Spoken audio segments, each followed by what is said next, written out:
Okay, welcome to episode 18 of the Learning React in 2021 series. Today we're talking about hooks and specifically about using custom hooks. So a hook, as I've been talking about in previous videos, a hook is simply a function that you can use inside of a component. So you have to be inside like main or one of the components that you're building. And these hooks tie into something core to React, like state or the lifecycle methods.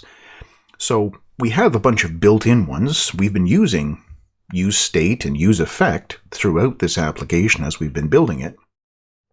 A custom hook is sort of a utility function that you build, you put it in its own file, and it uses one of the built-in ones or multiple copies of the built-in ones.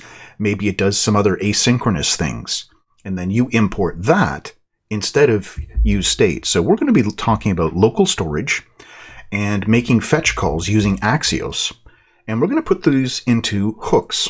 So the favorites that we're saving, so right now in the application, when we go into, say, people, for example, you come in here and you want to save a favorite. Right now, all we're doing is saving that in state, which is fine as long as the application is still up and running and we don't unmount this component or the component that's holding state. We're fine. We've got all this. What I want to do is I want to be able to go into local storage and save these so that we have them for use later on. Then we're going to look at some code reuse. Down here on the main component where I'm getting the data for people and for films and for planets, I'm writing the same code again and again and again. Whenever you see that happening in your code, that's a good place to build a utility function. So we're going to build a custom hook for fetching things from the Star Wars API. And whether it's the initial set or doing the search, we're going to put that in its own file as well. So let's delve into the local storage one. We're going to build this hook. Now, what I've done for organization's sake is I've created a folder at this top level inside of source called hooks. And that's where I've put my two files. Use local storage, use Star Wars. The naming convention, use, tells React that this thing is going to be a hook. So it understands it's supposed to be used inside of a component. Use Star Wars, use local storage. Both of these things are hooks. So our fave content, this is what we want to, or context, sorry. What we want to do is use our custom hook here. Instead of use state, I want to use local storage. So we're going to bring that in. We're going to import that. I'm going to import our sort of shell file that we've got right now. And I'm going to import use local storage from, and then we have to go up a level into our hooks and get our local storage hook. Right here, copy that, and we're going to put it inside of here. And I'll just leave it like this for now. We're going to come back and edit this in a moment once we figure out what we want this function to do. But we know that we want it to give us back some state value, some value, what is the current favorite, and we want to have a function that we can use to change it. So that part's not going to change. None of the rest of this code is going to change. We're just going to change what we pass in. Potentially change what we pass in here. Right now we're passing in the default value for this. Okay, so that's saved. We're going to jump into local storage, use local storage. Here's sort of the definition of our hook. useState, useEffect. I'm going to use those things inside of this custom hook that I'm building. So here's the name of my hook, and I'm going to accept a key value. So whenever you save anything in local storage, you need to have a key that defines it. So I pass that in, and then I'm accepting an initial value. We may as well just jump back right now, actually. And the key that we're going to use, let's just call it my fave. Something like that. So this is going to be the key, the name that identifies whatever I'm going to save inside of local storage. And it's going to be an object that looks like this. Anytime I call setFave, I'm going to pass in a new type, ID, and data. And that functionality already exists. We just want to make sure that that gets updated in local storage instead of just being in state.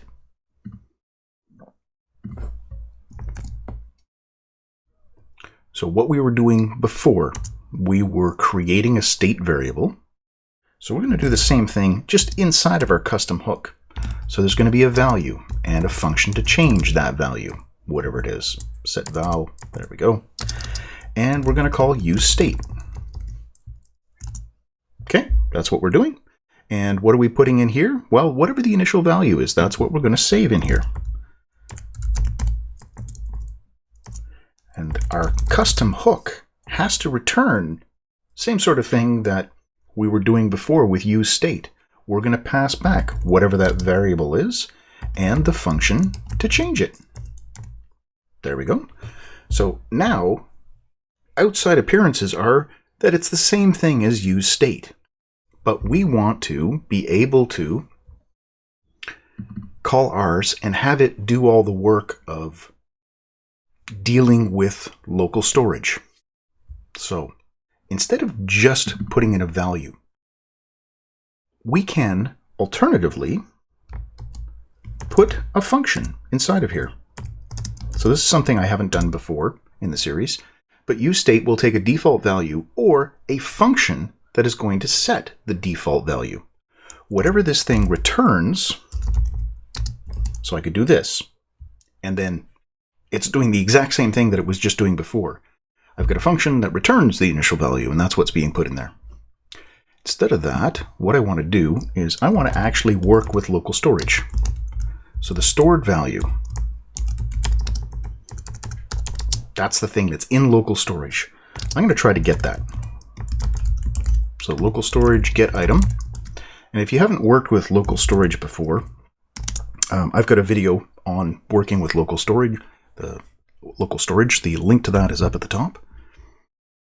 So local storage get item, that's going to get something. If there is something in local storage with this key, then it's going to be retrieved and saved in this variable called stored value.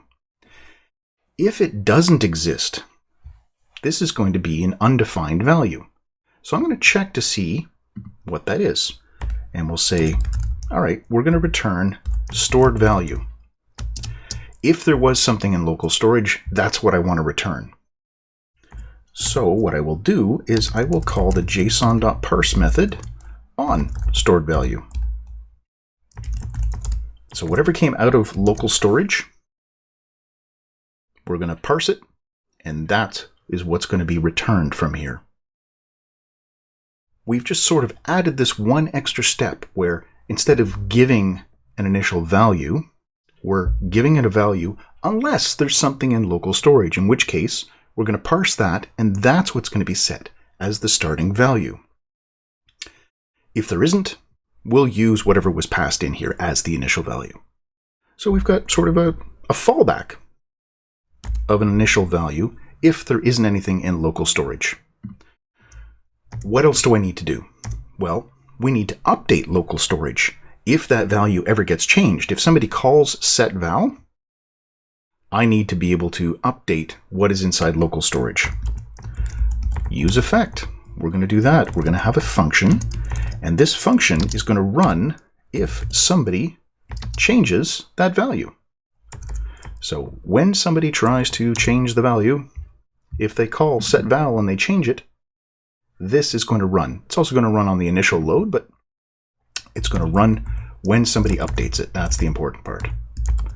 So set item, we're going to, whatever this key is that was passed in, json.stringify of whatever the val is. So whatever the current value is, when this gets changed, I'm going to take that value and update the key in local storage with that new value. And since I'm calling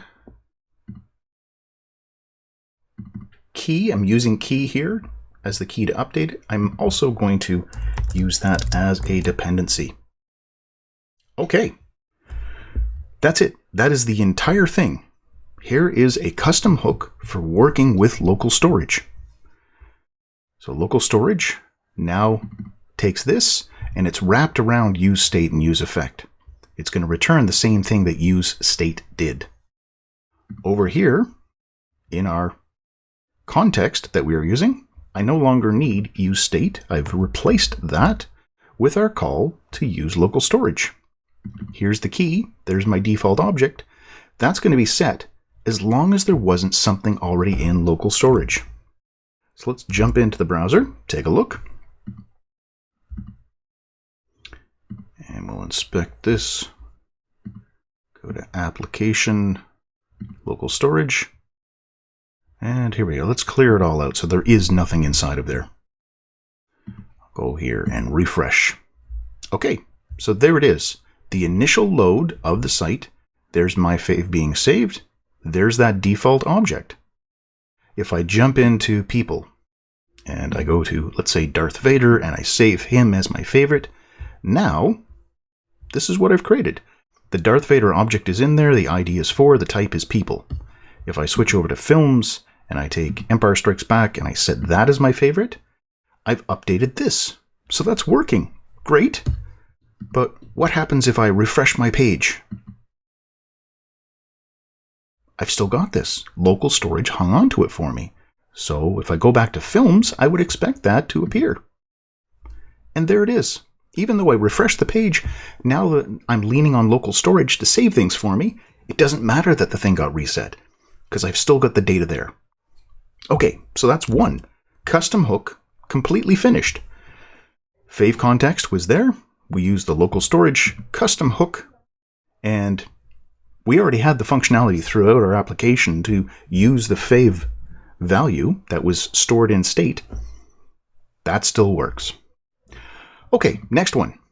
The Star Wars API. Here we have the situation where we are going to have a whole bunch of the same code repeated again and again. Whether it's a bunch of fetch calls, a bunch of calls to axios, we're getting the same code again and again. And we want to replace that with a simple custom hook.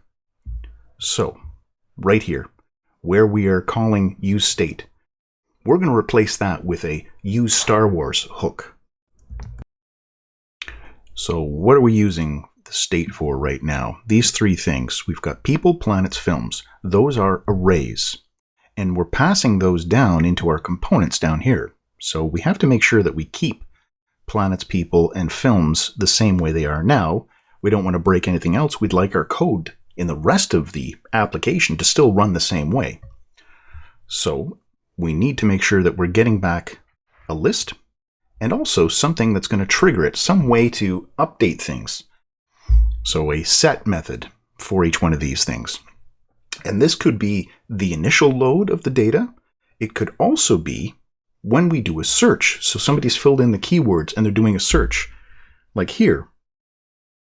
If inside the useEffect, let me just shrink this down a little bit. Inside the useEffect, we're saying, if somebody changes the keyword or the path name, so they're jumping from films to people to planets, or they're changing the keyword from the search bar, that's up here too. We've got the keyword coming in from the search bar. So if that changes, that's going to be a trigger to run this. Basically, what I want to do is I want to replace all of this type of functionality. Okay, if we've got to change the keyword or we've got to change from the path name, I want to run a fetch and I want to update people. I want to call this setPeople method. So that's what we're going to replace with our custom hook. So we're going to pass in an initial value. That can be the same. We're going to have to import our new thing here. So we'll import use Star Wars. There it is. So we've got use Star Wars coming in. And we're going to use that right here. And we're going to pass in that same starter value. And we want to get back a value and a method that we can use to change this thing. All right, inside of here, we've got useState, useEffect, the things that we would normally use or often use inside of a custom hook. And I've got axios brought in because I'm going to be using that right here. So we will have a category coming in. So instead of an empty array, we've got a category. So let's come back and make that change right away. So the category is people or planets or films.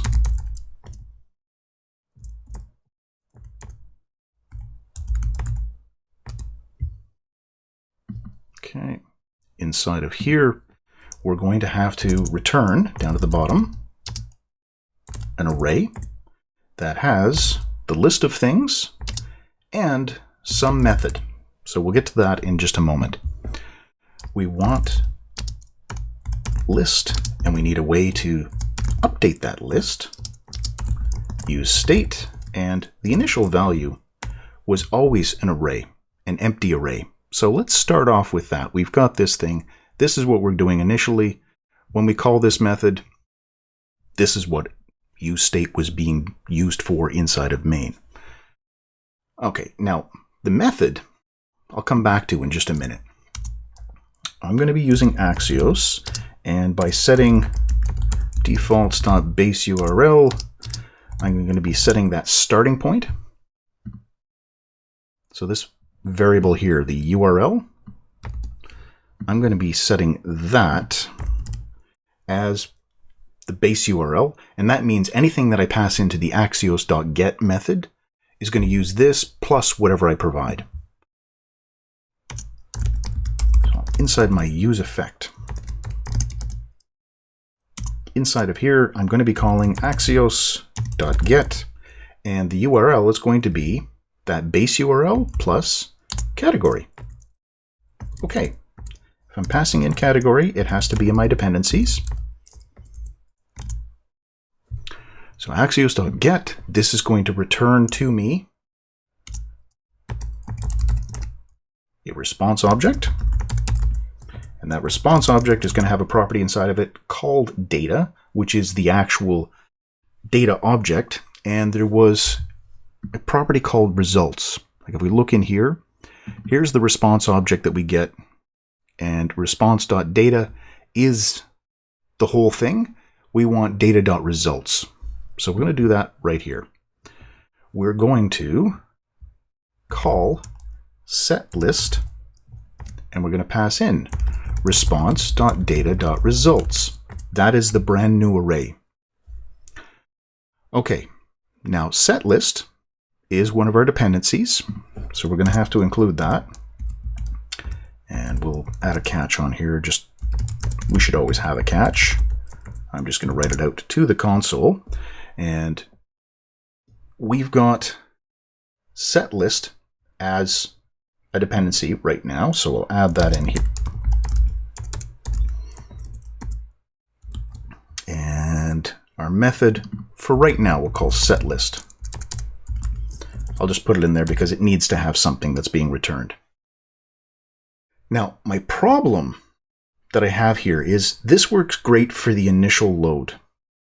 We're going to say, go start with an empty array. When the initial load is done, use that category, do the fetch, and we get the data. We update the data. But what about for searches? What if the person fills in the search bar and they want to do a search for that? Well, with Axios, there's a second parameter in here, which is the config object.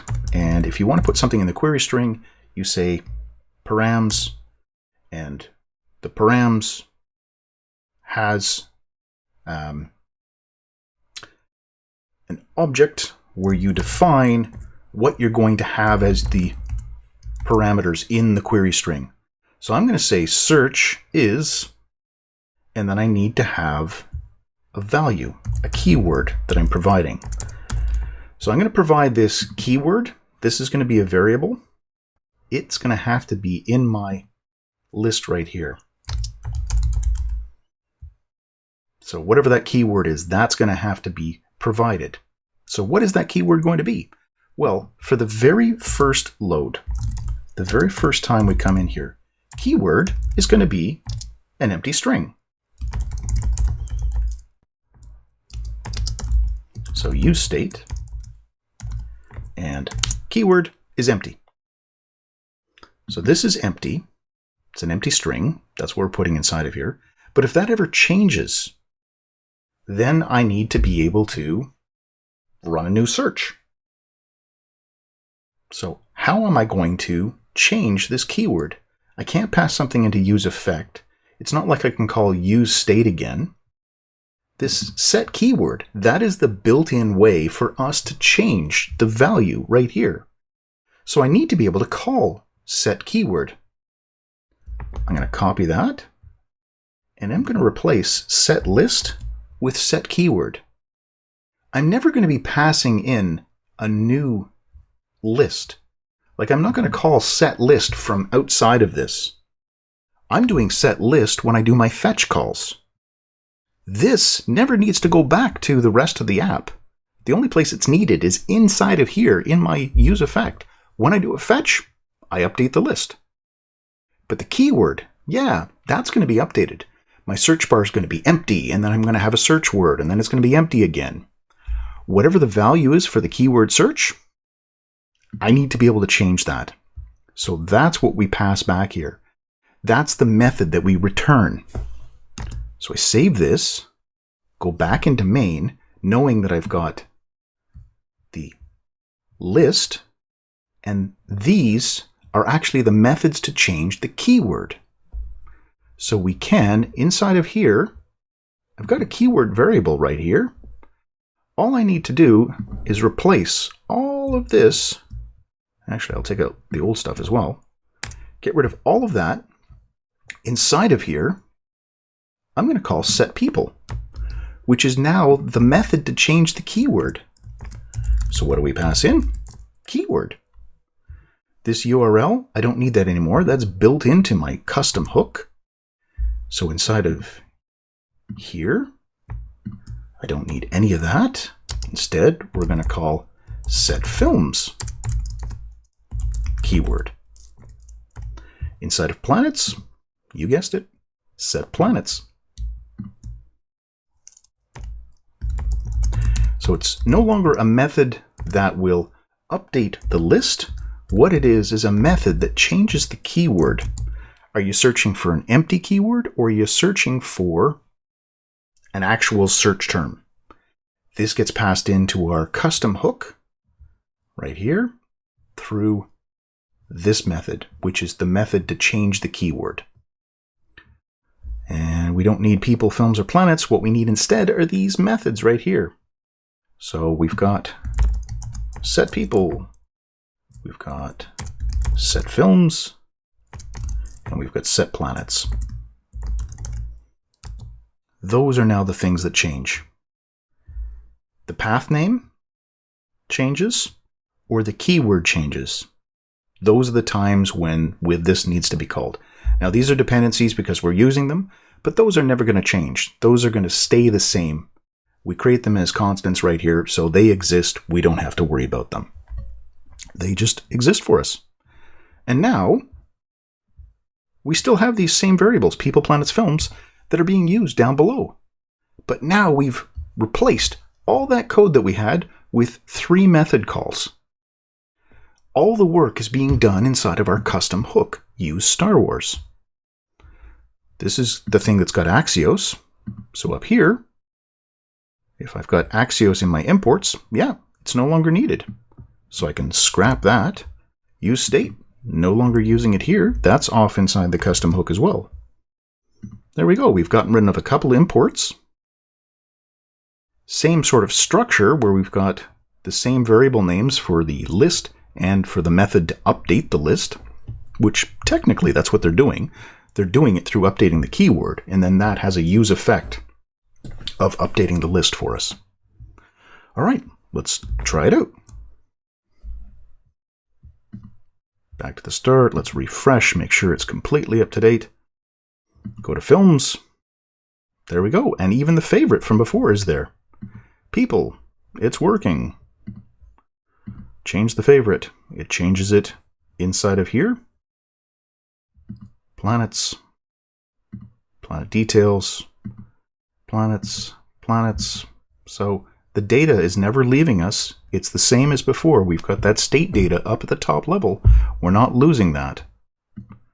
We've just got the fetches that are only running when I switch between categories or if I actually do a search. That's the last thing for us to test. Let's see if Luke comes back. There we go. So we had the full list, and then it got changed to Luke. Leah's the results. Darth. Yep. So it's all working for us now that we have that custom hook. So that's it.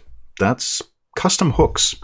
So it's a function, a utility function that you write that is meant to be used inside of a component, and it relies on some of the built-in hooks like useState, useEffect, or one of the other ones that we've got.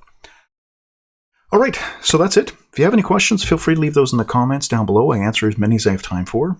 The link to the GitHub repo, this is episode 18, is the branch that you want for the finished version of the code from this one. And as always, thanks for watching.